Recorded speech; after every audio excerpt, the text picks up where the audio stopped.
அன்பார்ந்த கள்ளக்குறிச்சி மக்களுக்கு நமது நியூ கேவிஎம் ஜுவல்லர்ஸின் வின் 8 ஆஃபர் மூலம் மார்ச் 6, 2025 அன்று நடைபெற்ற போட்டியில் வெற்றி பெற்று 1 பவுண்ட் தங்க நகை வென்ற அதிர்ஷ்டசாலி வாடிக்கையாளர்.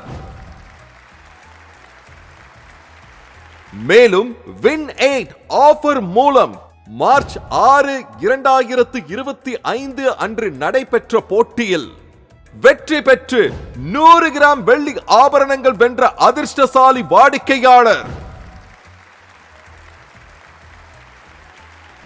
நீங்களும் அடுத்த அதிர்ஷ்டசாலி வெற்றியாளராக வேண்டுமா? விரைந்திடுவீர். New KVM jewellers, 36, Salem main road, Kallakurichi.